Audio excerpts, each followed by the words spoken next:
In the year 2000, the reality show Survivor premiered in homes across America, and television was forever changed. A kind of thrown together high-concept show in which strangers would be forced to live and survive together and eventually vote each other off one by one until only one remained to claim the $1 million prize. And it was a massive hit that still continues on to this day, spawning not just itself, but countless other reality show knockoffs in the process. Virtually every year of the 2000s, and still even a bit today, tons of copycat shows would pop up like The Amazing Race, America's Next Top Model, Big Brother, a wide variety of cooking shows, Drag Race, The Bachelor. I mean, you could literally go on all day listing off examples of shows that are either inspired by some aspect of Survivor or shows that just outright copy the exact same formula altogether. Even kid shows were inspired by Survivor. It's a legacy that few other shows can ever claim to have, and represented this massive cultural shift in TV at the turn of the 21st century. And that wasn't the only major shift occurring during this time. The 2000s brought not only the onslaught of reality TV, but the arguably even bigger cultural domination of nerd culture. Movies like X-Men and Sam Raimi's Spider-Man were giant hits, and as the years went by, that brand of blockbuster began to eat up all others, culminating in the MCU, which remained unchallenged at the box office until quite recently. No longer were nerds simply the butt of all jokes on TV and in movies. Now everything was catered to them and their interests. Nerd culture was now just culture. Everyone played video games and everyone liked superheroes. Now we can debate on how good or bad all this was on the output of mainstream entertainment because it's not all sunshine and rainbows, but that's not what this particular video is about. No. This video is about something much more interesting, the inevitable culmination of these two cultural forces being reality TV and nerd culture, resulting in something that I can only describe as one of, if not the weirdest reality show ever conceived, King of the Nerds. I can make amazing and disturbing shapes with my tongue like this. Released 10 years ago in the year 2013, King of the Nerds was a reality TV show very much in the vein of Survivor, or I guess more accurately, Big Brother, that was based around, well, nerds. We're all nerds. Did you know that? 11 people that represented what it means to be a nerd got put into a house and competed for $100,000 and the title of King of the Nerds. The show was initially pitched by the eventual two hosts of the show, Robert Carradine and Curtis Armstrong, who you might recognize from the 80s classic hit film Revenge of the Nerds. The two pitched the idea of the show a few times over the years before TBS eventually picked them up to be a companion piece to their recently acquired smash hit, The Big Bang Theory. So already, we are off to the races, folks. Bazinga. Along with Armstrong and Carradine, there were also some producers from other reality shows like The Biggest Loser, The Amazing Race, and Survivor, so it did have some real talent and experience behind it. And again, this kind of thing was really just par for the course back then. There was a reality show for damn near everything, and the rising tide of nerd culture made this kind of show pretty much inevitable. It's just how our society was back then. I mean, I can say that on a personal level, I remember actually being pretty hyped for this show coming out. I think I was like 13, 14 at the time, so I was right in that target demographic. I would get genuinely excited to watch it every week, and I loved it. It felt like a show made for someone like me. And come on, who doesn't love reality shows? There's just something about that format that I find so enthralling. I don't know if it's the absurd premises or the drama they all engage in or trying to guess who wins based on the edit. I don't really know, but whatever it is, I love it. Am I aware that many of these shows are rigged or scripted in some capacity? Yes. Do I know that all these shows are more or less 100% garbage? Yeah. Do I care? No, not really, because what makes these shows good is not the same thing that makes scripted entertainment good. These kind of shows have the unique ability to expose us as people. Not so much individuals, though that does of course happen, but more of it's constantly breaking general perceptions of groups and stereotypes and exposing how we operate in these kind of extreme social situations. And I think King of the Nerds is an exceptionally interesting example of this, which I'll get into more as this video goes on. You called me a, quote, dick, close quote. It's also, on a much more simple base level, just a truly nutty, weird show. I mean, it's got everything. There's an insane cast, a goofy premise, it has all the many hilarious woes of poorly produced reality TV. It's as cringy as any show like this can possibly get, sometimes to the point that you want to completely disembowel yourself while watching it. I mean, it's truly got it all. My primary experience with cosplay are my female friends dressed as boys, making out with other girls dressed as boys. It's very complicated. For real though, if you are like me and get serious cases of secondhand embarrassment, now is your warning, because virtually every clip I will show you of this show is going to trigger that sense to the absolute maximum, so don't say I didn't warn you. Icebreaker! So just so we're all clear on how this show works, the premise is as follows. 11 nerds are put into a house for a period of 8 weeks, during which they'll be divided into teams and compete for the chance to win $100,000. Every week, the losing team will be forced to put up 2 nerds for a duel or nerd-off, in which the losing nerd will then go home. It's the good old-fashioned Survivor formula. I would use the $100,000 prize for something fun, like investing in a good index fund. Now, the first episode opens with one of the most unintentionally hilarious intros I have seen in maybe any show ever. It is like this perfect thesis on what makes this show so fascinating. It's basically just our 2 hosts, Bobby and Curtis, setting up the nerd gimmick and pumping up, you know, the nerd culture and whatnot. But the way the show edits this sequence is just so goddamn funny. They have this montage of nerd shit flying across the screen like history and hacker typer stuff. Whoa! They show a few examples of famous nerds like Bill Gates and Sheldon from The Big Bang Theory, and also Michael Cera, like just the actor Michael Cera, who I guess is a nerd because he looks like one, and I guess like played one in movies a few times. Guess that counts. They also directly call Mark Zuckerberg cool, which I would classify as televised shitposting. Not only is being a nerd suddenly cool, but now nerds run the world. Then we get some clips of the contestants doing nerd stuff like saying pi and solving Rubik's Cubes. I mean, the whole thing is just brilliant because they think that this is like the tightest shit ever, which it is, just not in the way they think. The rise of technology has brought with it the rise of the nerd.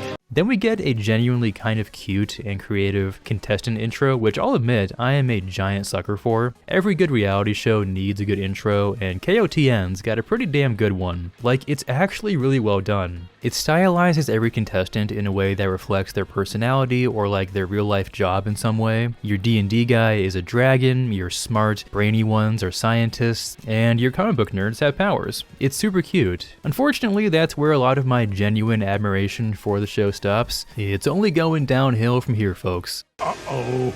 Now, every good reality show needs a good host, and King of the Nerds has 2. Well, that must mean it's 2 times as good, right?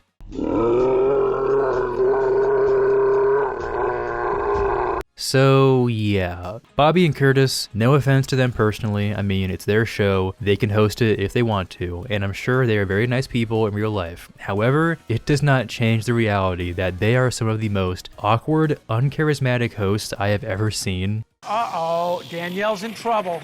They give off a constant vibe that they would rather be anywhere else. They constantly fuck up pronunciations. A. Wookieese. B. Kashaikian.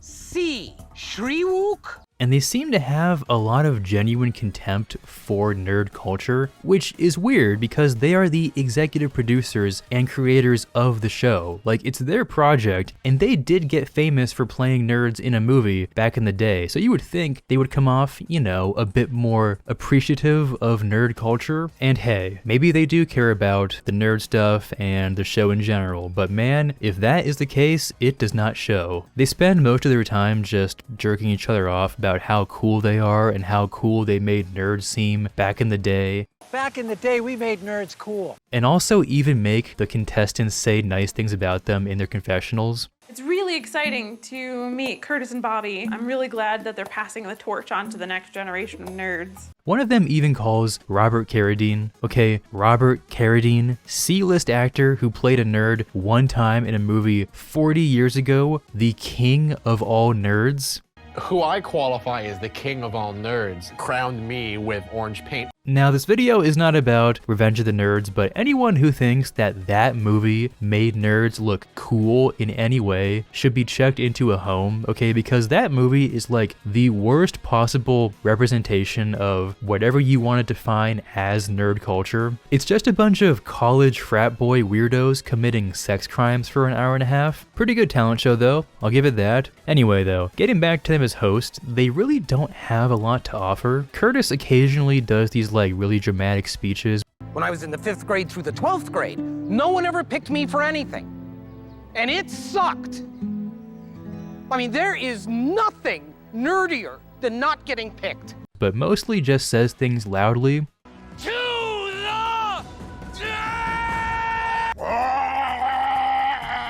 the live gaming competition! That for the first time in this competition, Team Blackstrophe has won the Nerd War! And Bobby gives like the most extreme deadpan commentary imaginable, which, if nothing else, does provide some nice unintentional laughter. Uh-oh, Danielle's in trouble. Blackstrophe has Celeste, the pro Rubik's Cuber. So Ivan, why Genevieve? It's interesting how they've stood those books on end right out of the gate. You kind of expect nerds to be hitting the books, don't you, Bobby? Ha! Uh-oh. Also, when Curtis is reading the votes each episode off his iPad or whatever, you can clearly see in some shots that he is just pretending to scroll and just has a still image of the person who got the most votes. So if you pay attention during some shots, it will actually spoil the result before he reads it. Danielle! Not a major indictment of him. It's not really his fault. That's more of a production issue, but it's just so funny I had to mention it. There is one vote left. The greater issue here is that Bobby and Curtis really don't add anything to the show, which is super important for reality TV. Every season of a reality show has a different cast, but the hosts generally remain the same. They become the identity of the show and how you sell it. It's much more than simply just reading off cue cards. A good host like Jeff Probst or Tyra Banks inject so much life into every scene they're in, but Bobby and Curtis are just kinda there, particularly Carradine. Curtis, to his credit, does try some stuff, but Bobby is just out to lunch in every shot he is in. Uh-oh, Danielle's in trouble. But hey, so what? The hosts suck. No one watches reality shows for their hosts. What's important is the cast you assemble, and to a certain extent that is true. So, how's the cast? Well, it's not ideal, but it is quite interesting. Raven. Now, before I get more specific, I just want to say that all of the contestants seem like regular, nice people, and I don't blame any of them for the show's lack of quality or missteps, okay? I don't mean to insult any of them individually. That being said, the cast the show assembled was just not very good, at least from a traditional reality show casting perspective. I am awesome. This is the first of many aspects of the show that suffer from what I'm gonna call first season of reality TV-itis. You see, the first seasons of reality TV shows are always the most interesting because a show in its infancy rarely has anything in a good spot and certainly does not have any kind of established formula. Production is spotty, the casting is very hit or miss, the hosts are at their most awkward. It seems overall very thrown together on the spot because it pretty much is, and basically everything about this show suffers from a classic case of this phenomenon. And yeah, the cast is no exception. See, in any good reality show, you want to get people from all walks of life. Truck drivers, teachers, college students, veterans, businessmen, blue collar, white collar, moms, weirdos, so on. You also want to have a wide range of ages and generally an equal gender ratio, because the more diverse the cast, the more drama and fun reality TV situations are bound to happen. But the issue with a show like King of the Nerds is that the people that you are pulling from are from a much more niche, specific group. It's nerds. Socially awkward, poorly adjusted, some clearly not TV-ready nerds. All I have is Batman and being super prepared. And unlike other shows like Survivor, where most of the drama comes from the extreme situations and clashing cultures and whatnot, all the drama on King of the Nerds comes from a simple, basic lack of communication skills and people who are so self-conscious that they can't handle even the slightest criticism or off comment. You called me a, quote, dick, close quote. Like, in a very unintentional way, the show paints this masterful picture and shows you that despite nerds being a traditionally marginalized type of person, at least in a place like high school, they are just as cruel and mean and unempathetic as the people that bullied them growing up. The fact that my team outcast me is why I immediately went over to Orange Team and said, hey, Danielle, can you help me with this? In the back of my mind, I am laughing because it's strategic of me to help Alana. I think you got this. Alana is the weak player. They form the same hierarchies and cliques, they ostracize those who they find different. They're so emotionally immature that they are like incapable of basic empathy. I really do feel like part of the reason she picked our team was because I turned around and hugged her. That worked. And worst of all, they're so comically arrogant that anytime any of them lose a challenge, subjective or objective, they simply cannot handle it. Like, they just cease to function. I'm just so frustrated. Like, how do you know who the creator of Pong is? Actually, I know who that is. So in a way, the cast is kind of amazing, but only because they're so similar and it creates this perfect deconstruction of the nerd archetype. And as a result, there are some just legendary scenes of dialogue, especially between the particularly less socially competent ones. Who do you think should be sent out? I was thinking about you, my friend, but then I was thinking about putting myself out there for the nerd off. I guess I would be seeking a challenge, maybe just a cheap thrill, really. I don't know what it'll be. It's clear that most of these people really should not have been trapped in a house together on TV. And speaking of the house, let's talk about Nerdvana. Nerdvana is the so-called name for the house that our victims, contestants, find themselves trapped in for the next 8 weeks. And if you thought the cast was the only part of this show that suffers from season 1-itis, you ain't seen nothing yet. From the outside, you would think that production just rented out a random lecture building from a local community college, and well, you'd be right actually. Now, this isn't a problem in and of itself, but it does result in some shots of random people walking around in the background since it's an active college campus, or at least appears to be. Also, since production is just renting the building, they don't have free reign to remodel the house in any major way, so all they do to make the place look nerdy is just slap a few posters on the wall and fill the house with various statues and mannequins. And they can't even get different posters. They reuse the same Gears of War 3 poster at least 2 times, maybe more, and you also see a whole lot of Kinect Sports of all things. I like playing Gears of War. The parts of the house that they do spice up are really only for product placement purposes. Man, fuck me. Why did I write that? Why would I write something like that? Are pretty much only for product placement purposes, like the famous Radio Shack lab, which on a side note, it's weird to see in product placement for dead companies. Makes me feel old. How to be young and shop at Radio Shack. Also, in all my viewings of this show, I have never once seen anything that even kind of resembles a kitchen. There is like this one room where they all eat that has a few microwaves, but that's basically it. As far as I can tell, the only thing they eat is Little Caesars pizza and like other shitty takeout, which, you know, is not the worst thing, but can you give these guys some like craft services or something? I mean, they have plenty of booze and they take full advantage, so that helps, but goddamn, you gotta give these people some like real food every once in a while. It's no wonder they get all wigged out. There is even one episode where the winning team's prize is eating even more Little Caesars pizza, which to me is right up there with the famous Jack and Jill watch party prize on Survivor. Ah, Little Caesars, I love pizza! Pizza, pizza! Hey! Ready for a pizza break? Yeah. Well, there's hot Little Caesars waiting for you upstairs. Little Caesars. All right. Awesome. Pizza time. Little Caesars is bringing it to the yard for us again. Ooh, yummy pepperoni. It's time for breadsticks, son. But anyway, let's get to the most important part of any good reality show, the challenges. This is what these shows are all about. Survivor has like giant puzzles and obstacle courses. America's Next Top Model does like these crazy photo shoots. The Amazing Race is pretty much just one giant challenge. So what does a show about nerds do? Well, it varies. Dance Central 3.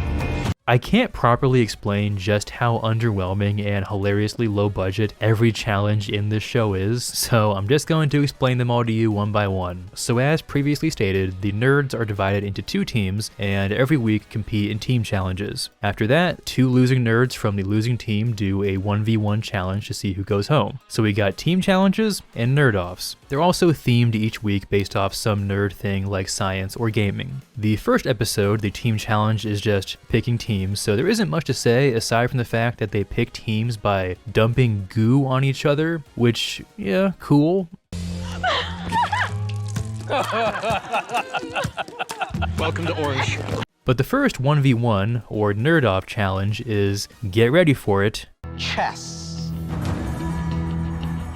I mean, I guess it's a quote-unquote nerdy thing to do, but it's not exactly very exciting TV.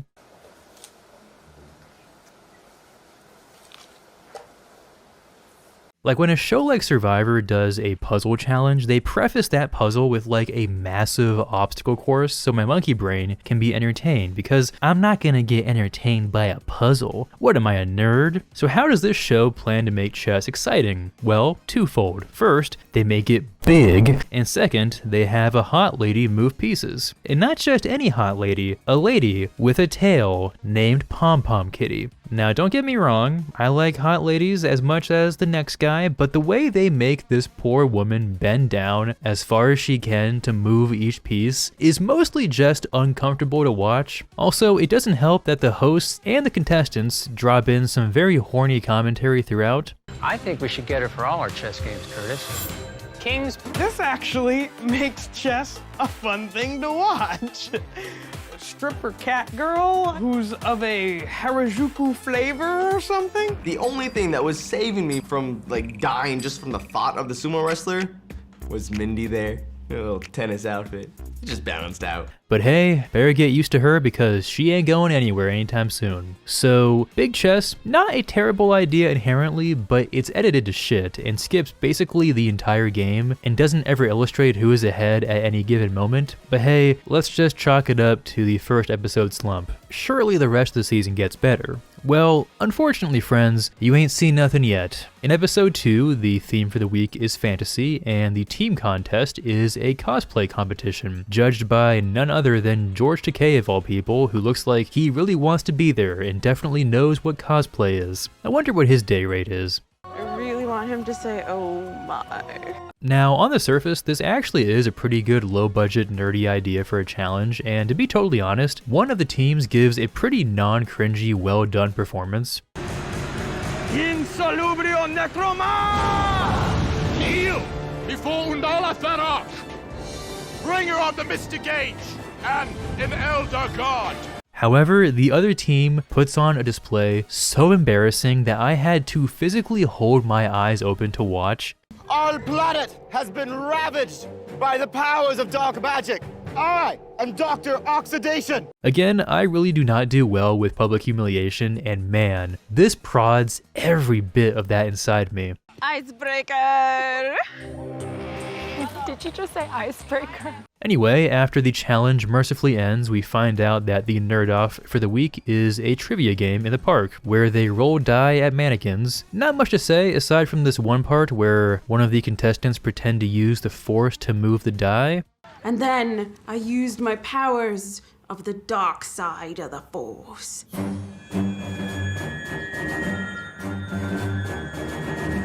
On to episode 3. It's gaming week, and the team challenge is flying these cheap drones around through obstacles while the other team tries to shoot them down with Nerf guns. And I'm not calling them cheap to be an asshole. Like, most of the challenge is just the drones malfunctioning or bumping into a wall and immediately breaking down. They try and pass it off as the pilot's not flying well, but literally every time those drones hit anything, they just crumble. It's not working. Looks like we have some damage to the copter. The nerd-off is playing soccer with remote-controlled golf carts, which in a way is kind of some weird precursor to Rocket League. Like, is this where they got the idea for that game? You never know. I'm gonna say yes. Episode 4 though, that's where things get a bit more interesting. The theme for the week is superheroes, and the challenge is a debate on various ethical questions that relate to that theme. It's also in front of a live audience, which, like the cosplay challenge, just further adds to the point that these people really should not be on TV because some of it is really hard to watch. With absolute power comes absolute... Sorry. With absolute power, sorry. It's also judged by a debate professor from a local college, and also Kevin Smith and Jason Mewes, so that's fun. It definitely leads to my favorite quote of the entire season when one of the contestants gets really mad and says that she hates Kevin Smith. Stupid Kevin Smith! And I know way more about Batman than Joshua. Kevin Smith can just go home and everything's fine for him. I thought he was supposed to be cool. Though to be fair to her, I think she has a point because I think every person the actual debate coach picked to win, Kevin Smith picked the opposite. Alana, I thought you were very honest and very true to us, so I give it to her. So I'm gonna go Ivy. I thought it was really close, but I thought, Genevieve, that you won this debate. But I'm gonna go with Joshua. So after Kevin Smith and his jorts leave the stage, we get to the Nerd Off for the week, which is yet another trivia challenge, except this time they cosplay and bust through walls, so you know, that's cool. At this point, you really get the sense that their budget of both money and ideas is running pretty low. I can't believe that these questions are so hard. Then we get to episode 5. Now this one is interesting because I actually like it. Only took 5 episodes, but they finally have a pretty decent challenge. You said it, Chewie. They have to solve a giant Rubik's Cube puzzle that will in turn reveal numbers for a Sudoku puzzle, and whoever completes Sudoku first wins. Again, a very nice challenge that's also nerd themed. 10 out of 10. No stupid outside the box bullshit, just a good old fashioned reality show challenge. It's interesting they chose to run through the fountain instead of around it. After that though, we are treated to all the nerds getting drunk and horny for like 10 minutes, so that's fun.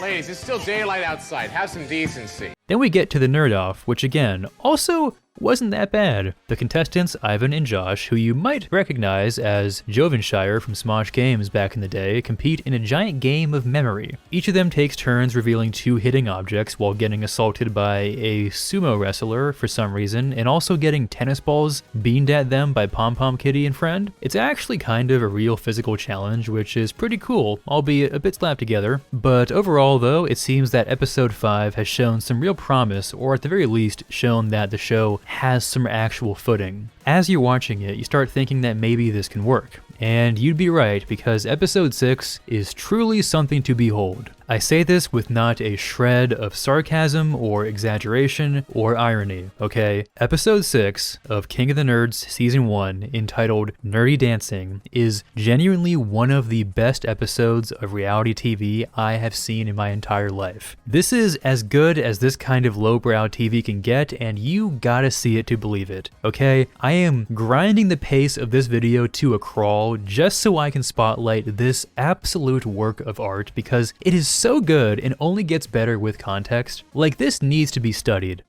Take me up the staircase of your mind and me till the sun shines. That was beyond inappropriate. So the episode opens up and we see one of the contestants, Virgil, playing Dance Central and talking about how much he loves dancing and how good at the game he is, and also how he likes to dance naked in his free time. Occasionally dance naked in front of the mirror or something, but I think most people do that. Now I know I said I didn't want to target any individual contestant in this video because I don't, but I have to make an exception for Virgil because this man is simply amazing. Like, in my top 10 reality show contestants of all time, Virgil is just not a very decent person. First of all, in his confessionals, the job they list for him is Master Hacker, which I thought was a joke at first, kind of like Philip Shepard from Survivor being called a former secret agent ?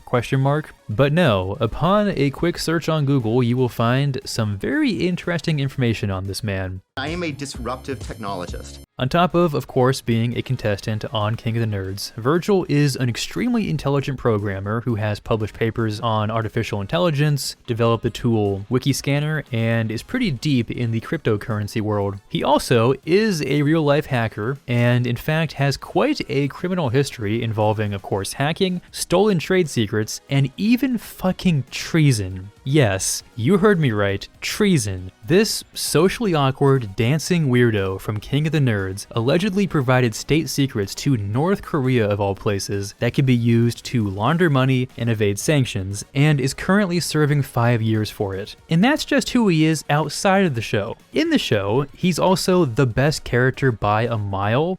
Did you know in Hebrew, they have a word for animals with one testicle bigger than the other?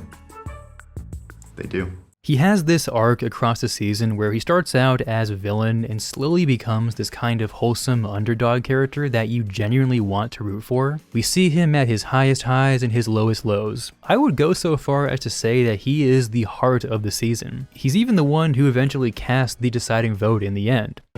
Seriously? It all comes down to Virgil? So the theme of the episode is music and dancing, you know, because nerds, and their challenge is to write, produce, and perform an original nerd-themed anthem for all of nerdkind. It is a truly awful idea. Like, the cosplay contest was bad, but at least that was nerdy. I don't know any nerds in real life who would voluntarily submit themselves to such public humiliation. Well, actually that's not true, but it's still a stretch. I mean, you can just see in the looks of the contestants that they desperately want to end it after hearing what the challenge is. But hey, when you're on a reality show, you gotta do what you gotta do, and what follows is certainly something to behold. Then they all started rumors, calling me a bedwetter. We see the contestants working on their routines, and pretty much all of them are struggling for various reasons. I mean, come on, they're all uncoordinated, awkward nerds. What do you expect? Some are nervous, some can't dance, and some are Virgil. But by some universe-breaking divine intervention, the song and dance numbers for both teams are good. Like, really good. I'm not kidding.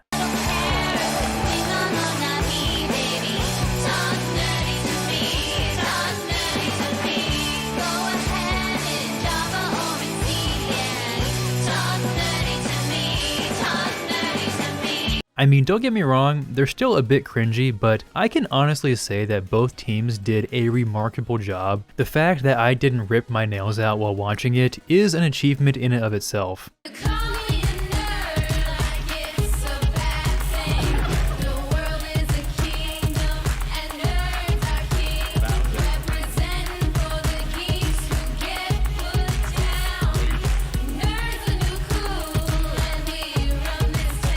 In the end, it could go either way, but the orange team prevails, and the blue team must go to the nerd-off. It's our boy Virgil against the powerhouse challenge beast, Genevieve. They are on one knee, looking up at Curtis and Bobby, waiting to hear what the challenge is. And what follows is quite possibly the greatest line ever said on television. You will compete against each other on the Xbox Connect game, Dance Central 3. Yep, the nerd-off following the most ambitious, shockingly well-done challenge of the entire season is goddamn Dance Central 3. I don't even know what to say, so I'm just gonna leave it. The episode already established that Virgil is an absolute god at Dance Central, so Genevieve has her work cut out for her. You'll probably win, Virgil, but I know. I'm gonna do my best. It makes me upset that I'm probably gonna win. After a sequence of each of them training to do battle, we reconvene in the arena to decide the victor. And yeah, it's about as underwhelming as you could expect. So aside from the fact that one of the challenges for a primetime reality competition show being Dance Central, the amount of laziness put on display here is truly astounding. First of all, they're in the same room where the nerd debate and dance numbers happened, and throughout the challenge they cut to the crowd cheering them on, but it's obvious that they just cut the crowd from the dance challenge into this one because there is never a shot of both the crowd and the contestants. Like, could they not just pay a bunch of extras to sit in the seats and provide actual crowd noise? They did it for the last 2 challenges. So in reality, the 2 of them are just playing Dance Central in a giant empty room while Bobby and Curtis yell commentary at them, which sounds like the most awkward thing ever, so I get why they chose to splice in the old crowd, but man, it is far from seamless. Also, since the challenge has to be fair, they both have to dance to the same exact song, which means they're both doing the same limp dance moves to the same boring copyright-free song. And on top of all of that, the man, the myth, the legend, Virgil, loses, and it's actually pretty sad because even though the man is awkward and kind of a dick, you can tell that he really just wants friends and to be liked, and it seems like he found that on the show, at least to some degree. Plus, you know, I wanted him to win. Curtis then sends him off with a quote that definitely won't age poorly. You came to Nerdvana as the internet man of mystery, but you are no longer a mystery to your fellow nerds. They think of you now simply as a good friend. Return to the real world and blind them with your science.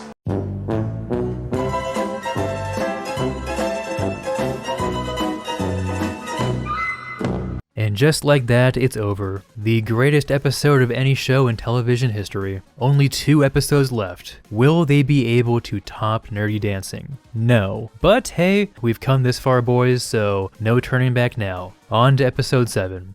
Today I'm playing a naughty Catholic schoolboy. These pants aren't even remotely tight enough. The penultimate episode of the season sees our nerds go from teams to individuals, and their challenge for the week is okay. They have to calculate how many panes of glass will break when a bowling ball is dropped from a certain height. Not terribly exciting, but it is nerdy, I guess. The real fun part is watching all of the contestants squirm trying to figure out the math problem, because again, these people absolutely cannot handle it when their intelligence is wounded in any way. Moo works for NASA and has a master's degree in physics. And I majored in a pre-vet program, so like I never had to take physics. Never took physics, I took logic instead. I did logic puzzles. I have literally found probably 10 websites using an example of dropping a bowling ball through panes of glass to explain why the Twin Towers is a conspiracy. Then after the challenge, the rest of the episode is boring, forced, pointless drama that goes on for so long and really has no entertainment value. You can honestly just skip through all these parts. I woke up this morning, there's a note beside my bed saying that I'm going to the Nerd Off. I was told last night to my face that I wasn't going to the Nerd Off. Like I said earlier, all the drama in this show comes from these socially stunted people's simple lack of communication skills, and it's just never very interesting. At best, it's like moderately amusing when it involves someone like Virgil. Like in one of the episodes, one of the contestants, Brandon, calls Virgil a dick or something, and then Virgil kind of confronts him about it, leading to this bizarre encounter. You called me a, quote, dick, close quote. Or this one, where Josh says that he's going to vote for someone to their face and then immediately goes back on it because she gets upset and he feels anxious, and then he tries to play it off like it's some master plan and not just him being uncomfortable about making a woman cry.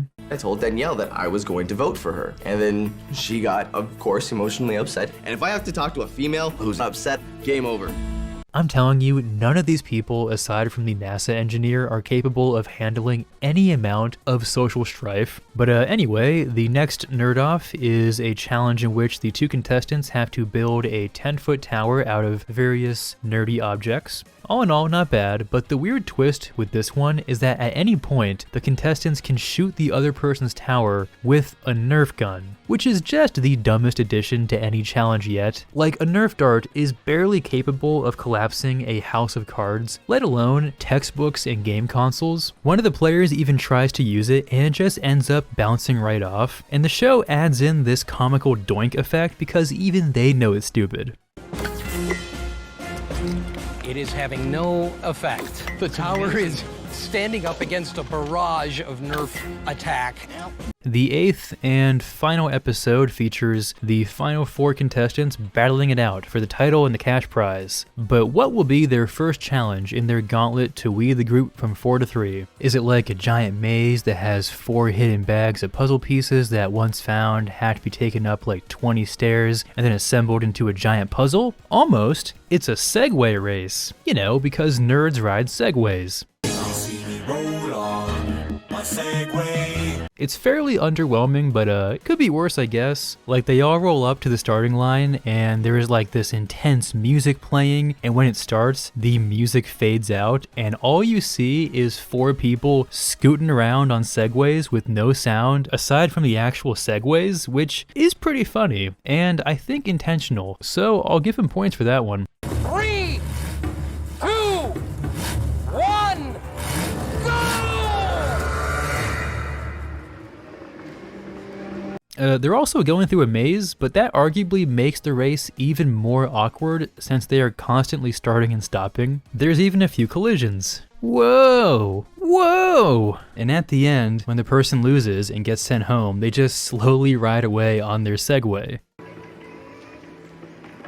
So we have one challenge left. What's it gonna be? If your guess was yet another trivia challenge, you are our lucky winner because that is what it is. Got a big old board of random nerdy trivia, first 2 to 5 points wins. Not super intense, but it is funny when nearly every time any of the contestants get any question wrong, they bitch about it incessantly in their confessionals because, again, none of them can handle even the slightest blow to their ego. The questions I got wrong were stupid and obscure and don't prove my nerddom. So that's it. All the challenges are wrapped up and we have our final 2. So how are we going to decide the winner of a nerd competition? Is it going to be some test of wit or intelligence, or maybe one final giant challenge to end all challenges? Nope, it is a popularity contest, which is dumb of course, but the sheer irony of it makes it funny and in a way is kind of appropriate when you consider how awful they have all treated each other throughout the whole season. So I don't hate it that much. Fans even bitched about it so much that they ended up changing it to this big gauntlet challenge in season 2, which to be fair is better because the vote, while appropriate for many shows, is probably not the best for a show about nerds. Last season, the former nerds were brought back for a popularity contest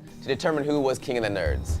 I know, right? The only real saving grace of the ending is that Virgil gets to cast the final vote, which does put a nice bow on everything. Also gives a pretty nice speech beforehand. I guess that's kind of the advantage of this competition. We're allowed to decide what we value. So that's it. That's King of the Nerds, the most bizarre reality show ever. I know I spent like 90% of this video shitting on the show, and for good reason, mind you, but there is a kind of unexplainable wholesomeness to the series. Like, it's cringy, embarrassing, lazy, weird, and arguably makes nerds seem even more unlikable than they already are to the general public. But, you know, it just has something. It's got that magical it quality. I don't quite know how to explain it. It's like the reality show equivalent of the Star Wars prequels, where you know that most of what you're watching is not great, but despite that, it grows on you, and you find yourself really enthralled by all of it. It goes on for a couple more seasons, and those are still fun to watch, but neither of them have that special it factor that this first one does. So even though King of the Nerds mostly sucks, if you have no life like me and a few spare bucks, give it a watch. Feels good to be back in Nerdvana. I've missed the Radio Shack lab. Now, if you'll excuse me, I have to go submit the Nerdy Dancing episode to the National Academy of Television Arts and Sciences before it's too late to snag that Emmy nomination. Fingers crossed, people.